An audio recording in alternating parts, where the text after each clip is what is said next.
Empires rise on strength, on armies, on kings who command fear. That's what most people believe. And at first glance, the Mughal Empire fits that story perfectly. Grand palaces, massive armies, rulers who seemed almost untouchable. It looks like power built everything.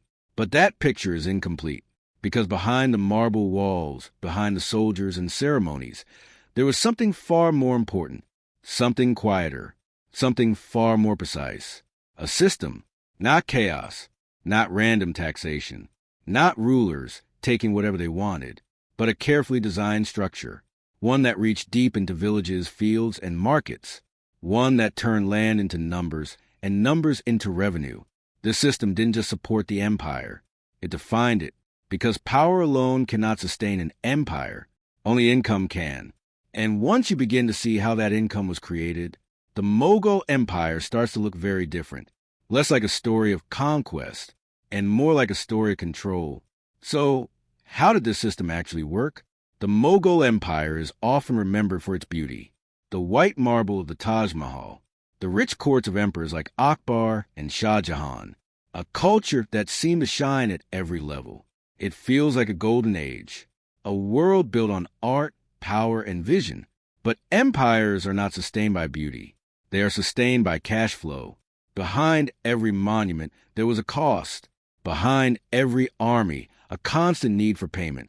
Behind every ruler, a system that had to keep money moving. And the Mughals understood this better than most. At the center of their empire was not just land, but a tax system, a system so refined it transformed agriculture into something predictable, measured, calculated. Fields were no longer just land. They became units of revenue. Harvests were no longer uncertain outcomes. They became expected income, because the goal was not just to collect wealth, but to control its flow, to make income stable, to make power sustainable. And once that system was in place, everything else became possible. So, if we want to understand Mughal power, we can't just look at monuments or emperors. We have to follow the money. And that's where the real story begins. Before the Mughals, power existed, but stability did not. Across the Indian subcontinent, taxation was fragmented. Each region followed its own rules. Each ruler demanded a different share. There was no single system, no standard method, only local authority. For farmers, this meant uncertainty.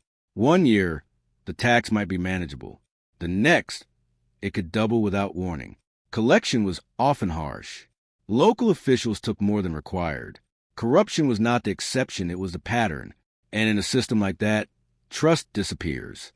Farmers stopped planning for the future. Production became unpredictable. Land lost its reliability. Because when taxation is unstable, everything else becomes unstable too. This was the reality before the rise of Babur and the expansion under Akbar. They didn't just inherit land. They inherited disorder, an empire in pieces, a revenue system that couldn't be trusted, a foundation that could not support long-term power. And in an empire, disorder is dangerous, because without predictable income, armies cannot be maintained, officials cannot be paid, control begins to slip. Disorder is not just inefficiency, it is a first step toward collapse. The Mughals understood this clearly, and that understanding led to one critical question. How do you turn chaos into control? The challenge was simple, but devastating. How do you extract wealth without destroying the people who produce it? At first, the answer seems obvious. Take more, gain more. But history shows the opposite. When rulers demand too much, farmers suffer. Fields are abandoned. Production falls. And when people are pushed too far, they resist. Rebellion begins quietly, then spreads. On the other side, there's a different danger. If taxes are too low, the state weakens. Armies cannot be funded. Officials go unpaid. Power starts to fade. So the problem was not just collection. It was balance. Take too much, and the system breaks from below. Take too little, and it collapses from above. The Mughal Empire needed something rare, a way to control revenue without crushing production, because land was their greatest asset, and farmers were the engine behind it. If that engine failed, the empire would fail with it. This wasn't just an economic issue. It was a structural one, because expansion means nothing if you cannot sustain what you conquer. And that's where the Mughal system took a different path. Instead of forcing more, they began to measure more.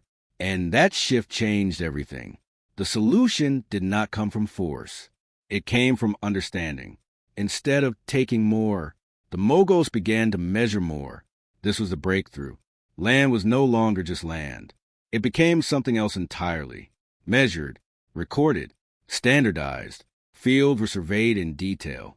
Soil quality was assessed. Average yields were calculated over time. What was once uncertain became predictable. And once you can predict something, you can control it. Under reforms led by Akbar and his finance minister Raja Todarmal, this idea took full shape. Revenue was no longer based on guesswork. It was tied directly to agricultural output, a fixed share, based on data, not on impulse. This changed everything. Farmers now knew what to expect. The state knew what it would receive. Uncertainty began to disappear.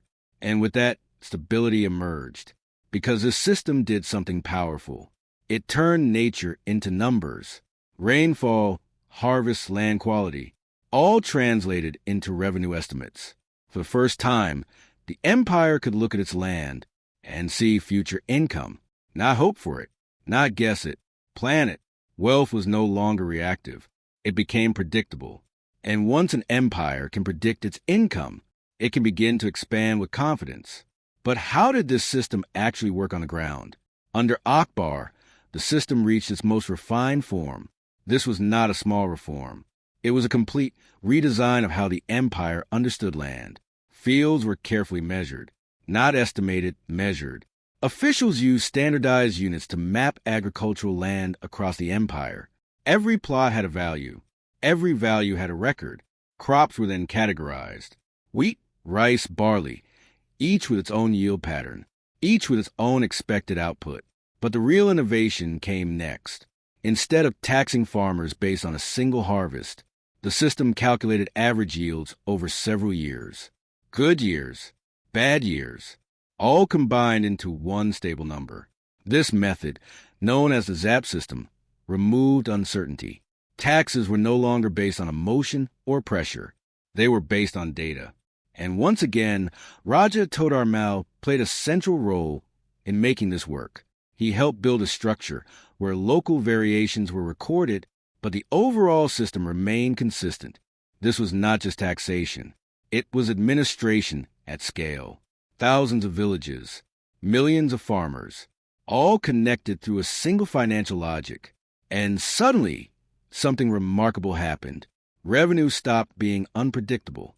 It became engineered, calculated in advance, collected with precision, because the empire was no longer reacting to the economy. It was shaping it. And once that level of control was achieved, the system began to spread even further. As the empire grew, the system grew with it. New lands meant new fields. New fields meant new data. And that data had to be managed. So the Mughals built something larger than taxation. They built a network. Officials were appointed across regions. Record keepers tracked land yields and payments. Local intermediaries connected villages to the state. Each layer had a role. Each role had a function, from the farmer in a distant village to the imperial treasury at the center. Revenue moved step by step, carefully, consistently, with as little disruption as possible. This was not just collection. It was coordination, a system designed to carry wealth across distance. Because an empire is not defined by how much it owns, but by how well it can manage what it owns. And for a time, the system worked. Revenue flowed, control expanded, stability held. But growth always brings pressure. More land meant more records. More officials meant more chances for corruption. More complexity meant more strain on the system. Because every system has a limit. And when complexity rises too far, even the strongest structures begin to crack. The Mughal system was no exception, and those cracks would soon begin to show. At first glance, the Mughal system feels distant, old, almost irrelevant. But look closer, and it starts to feel familiar because in many ways, it mirrors modern economic governance. Today, governments rely on data. They track income, production, consumption. They build systems to predict revenue before it arrives. Standardized assessments, centralized control, layered administration. These are not new ideas. They are echoes. Centuries ago, under rulers like Akbar, the same logic was already in motion. Different tools, same principle. Turn uncertainty into structure. Turn activity into data. Turn data into control. Because whether it's agricultural land or a modern economy, the goal remains the same. Make revenue predictable. And once revenue becomes predictable, power becomes stable. That's the connection. The Mughal system was not just about taxation. It was about governance through information. And that idea never disappeared. It evolved, which raises a deeper question. If the methods feel so familiar, how much has really changed? At its core, this wasn't just a tax system. It was a tool of control. Because the moment you define something, you begin to control it. The Mongols didn't just collect from land. They defined what that land was worth. They measured it, classified it, assigned it value. And once value is assigned, behavior begins to change. Farmers no longer worked in isolation. They operated inside a system, a framework designed by the state, a structure that shaped decisions before they were even made. What to grow, how much to produce, what to expect at the end of the season. All of it influenced, not by force alone, but by design, because control is most effective when it feels invisible, when people follow the system without questioning it. That's the real power here. The empire didn't just extract wealth. It shaped reality around it. And in doing so, it decided outcomes. Who could survive? Who could prosper? Who would struggle? Because once a system defines value, it also defines opportunity. And that idea goes far beyond the Mughal Empire. It leads to a final realization, one that changes how we see power itself. The wealth of the Mughal Empire was not accidental. It was constructed carefully, deliberately, system by system. Behind every monument, every army, every symbol of power, there was something unseen, a structure, quietly working in the background, turning land into revenue, turning revenue into control. It did not rely on force alone. It relied on design, because armies can conquer land, but only systems can sustain it. That was the true strength of the empire, not just what it built, but how it managed what it built. And for a time, that structure held everything together. But there's a hidden truth in every system. The more structured it becomes, the more fragile it can be, because complexity creates dependence, and dependence creates risk. When the system weakens, everything connected to it begins to fall. That was the Mughal paradox. Its greatest strength was also its hidden vulnerability. And in the end, it wasn't just power that defined the empire. It was the system behind it. History isn't just about what happened. It's about how systems shape outcomes. Because once you start seeing the systems, you start seeing patterns. Across empires, across economies, across time, power stops looking random and starts looking designed. So, if you want to understand power, don't just look at rulers. Look beneath them, at the structures that support them, at the systems that sustain them, at the invisible logic that makes everything work. Because that's where the real story is. And once you see it, you can't unsee it. If you want more stories like this, stories that reveal the hidden systems behind history, stay with us. Because the next one might change how you see the world.